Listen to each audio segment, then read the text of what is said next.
Hey everyone, thank you so much for joining in. Guys, Facebook ad series की इस video में हम लोग बात करेंगे CBO वर्सेस ABO।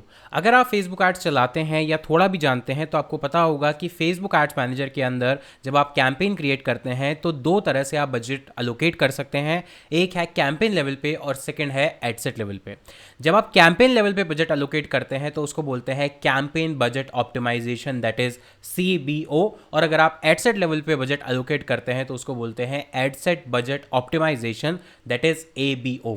अब इन दोनों में फर्क क्या है, कौन सा मेथड आपको यूज करना चाहिए और किस कंडीशन में आपको बेटर रिजल्ट मिलेगा आइदर CBO और ABO से। तो देखिए, सबसे पहले समझते हैं कि CBO और ABO में डिफरेंस क्या है और एक काम कैसे। अगर आप मेरी स्क्रीन पर ध्यान से देखेंगे तो लेफ्ट साइड में जो आपको ऑप्शन दिख रहा है, चार्ट दिख रहा है, वो है ABO, that is ad set budget optimisation, और राइट साइड में जो दिख रहा है वो है CBO, that is campaign budget optimisation. सबसे पहले समझते हैं कैंपेन बजट ऑप्टिमाइजेशन है क्या। कैंपेन बजट ऑप्टिमाइजेशन में आप एक कैंपेन क्रिएट करते हैं और अगर आपको मल्टीपल एडसेट बनाने हैं तो आप जितने भी एडसेट 1 2 3 बनाने हैं वो बनाते हैं और उनके अंदर जो भी एड कॉपीज है वो बना देते हैं। गाइस, कभी भी आपको सिर्फ एक एड कॉपी या एक एडसेट पर डिपेंडेंट नहीं होना होता है, आपको हमेशा टेस्टिंग करनी होती है। तो उस केस में अगर आपके पास मल्टीपल एडसेट हैं और आपको नहीं पता है कि कौन सा एडसेट अच्छे से काम करेगा, लेकिन आप चाहते हैं कि जो भी एडसेट अच्छा परफॉर्म करे या बेटर परफॉर्म करे उसको ज़्यादा बजट मिलना चाहिए, तो आप जो बजट अलोकेट करते हैं वो करते हैं कैंपेन लेवल पे। यानी आपने कैंपेन को बजट अलोकेट कर दिया, लेट्स से $30। अब अगर यहाँ पर 3 एडसेट हैं तो ऐसा नहीं है कि सब में इक्वली अमाउंट स्पेंड होगा। अलोकेशन कैंपेन तीनों एडसेट में सेम करेगा, लेकिन अगर लेट्स से एडसेट 2 अच्छा परफॉर्म कर रहा है, वहां ज़्यादा कन्वर्जन आ रहे हैं, तो ज़्यादा बजट जो स्पेंड होगा वो एडसेट 2 में स्पेंड होगा as compare to ad set 1 and ad set 2। That is called campaign budget optimisation, जहां पर कंट्रोल कैंपेन लेवल पे है, बजट कैंपेन लेवल पे आपने अलोकेट किया है, और जिस भी एडसेट को ज़्यादा नीड होती है या जो अच्छा परफॉर्म करके ला सकता है, रिजल्ट ला सकता है, उस पर ज़्यादा पैसा खर्च होता है। यहां पर सिंपल सा मेथड जो है फेसबुक एड्स एल्गोरिथम का वो ये है कि बेस्ट परफॉर्मिंग एडसेट को ज़्यादा बजट मिलता है, ज़्यादा उसके ऊपर बजट स्पेंड होता है, सो दैट आपको जो रिजल्ट है वो मैक्सिमाइज होकर मिल सके। ये फेसबुक एड्स के एल्गोरिथम का हमेशा प्रैक्टिस होती है। ऑन दी अदर हैंड, अगर आप देखेंगे ABO, that is ad set budget optimisation, यहां पर आप बजट कैंपेन लेवल पे अलोकेट नहीं करते हैं, आप अलोकेट करते हैं ईच एडसेट लेवल पे। जितना आपको हर एडसेट पे खर्च करना है, चाहे इक्वली डालना है या रैंडमली डालना है या डिफरेंट डालना है, आप वहां पर हर एडसेट पे अपना अलग बजट अलोकेट करते हैं। अब एडसेट 1 का जो बजट है वो सिर्फ इसी के लिए यूज होगा, same with ad set 2 and same with ad set 3। ऐसा नहीं होगा कि अगर एडसेट 1 अच्छा परफॉर्म कर रहा है और एडसेट 2 नहीं कर रहा है तो एडसेट 2 का बजट एडसेट 1 में चला जाएगा, ऐसा नहीं होगा ABO के अंदर। ABO में हर एडसेट का बजट फिक्स होता है, चाहे वो परफॉर्म करे या नहीं करे, वहां पर उतना ही बजट वहां पर अलोकेट होगा, उससे ज्यादा या कम खर्च नहीं होगा। तो अब ABO और CBO को समझने के बाद बात आती है कि कब तो आपको CBO यूज़ करना चाहिए और किस कंडीशन में आपको ABO यूज़ करना चाहिए। तो देखिए, उसके लिए मेरे पास एक चार्ट है।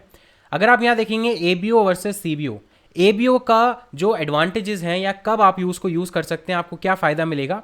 ABO में आपके पास कंट्रोल होता है हर एडसेट पे, क्योंकि आप मैनुअली बजट अलोकेट करते हैं, तो आप ये देख सकते हैं और कंट्रोल कर सकते हैं कि कितना बजट किस एडसेट को मिलना चाहिए। उस दूसरी तरफ अगर आप CBO की तरफ जाते हैं तो एडसेट के लेवल पे आपका कोई कंट्रोल नहीं होता, आपको जो कैंपेन लेवल पे बजट डाला है वो ऑटोमेटिकली अलोकेट हो जाता है फेसबुक एड्स एल्गोरिथम के मशीन लर्निंग फीचर के मदद से। ABO में आपको इंप्रूव परफॉर्मेंस इंसाइट मिलते हैं, क्योंकि आपको पता है कि हर एडसेट कैसा परफॉर्म कर रहा है, आपको फ्लेक्सिबिलिटी मिलती है चेंज करने के लिए, और आपको बेटर रिजल्ट्स मिलते हैं। बेटर रिजल्ट्स का मतलब है कि जैसा आप चाहते हैं, जिस वे में आप चाहते हैं उस तरह से रिजल्ट मिलते हैं। बट अगर CBO में देखेंगे, CBO में आपका जो टाइम है, क्योंकि ABO में आप मैनुअली एलोकेट कर रहे हैं तो आपका टाइम भी ज़्यादा जा रहा है, आपका मैनुअल टास्क भी ज़्यादा हो रहा है और आपको ज़्यादा मॉनिटर करने की रिक्वायरमेंट पड़ती है। बट CBO में आपको ये सारा काम करने की ज़रूरत नहीं पड़ती, क्योंकि ये कर देती है फेसबुक एड्स की एल्गोरिथम और आपका टाइम बचता है। प्लस CBO का जो मेन ऑब्जेक्टिव है वो है आपको ज़्यादा से ज़्यादा रिजल्ट लाके देना। ये मैटर नहीं करेगा कि कौन सा एडसेट लाके देगा। CBO आपको तभी यूज़ करना चाहिए जब आप एक बिगनर हैं या फिर आपको सिर्फ कन्वर्जन पे फोकस करना है या मैक्सिमम कन्वर्जन लाने हैं बट लोअर कॉस्ट में। अगर आपका ये ऑब्जेक्टिव है तो आप CBO की तरफ जा सकते हैं। पर अगर आपके पास डिटेल्ड ऑडियंस है, अपनी स्पेसिफिक ऑडियंस है, अलग अलग ऑडियंस है, और आप चाहते हैं कि आप हर ऑडियंस को अलग कंट्रोल करें, हर एडसेट को अलग कंट्रोल करें, और आपको परफॉर्मेंस जो है वो अपने अकॉर्डिंग चाहिए, आप ऑलरेडी एक्सपीरियंस है उस चीज़ में, तो आप एबीओ की तरफ जा सकते हैं। वहाँ पर आपको जो भी टेस्टिंग करनी है मैनुअली वो आप कर सकते हैं।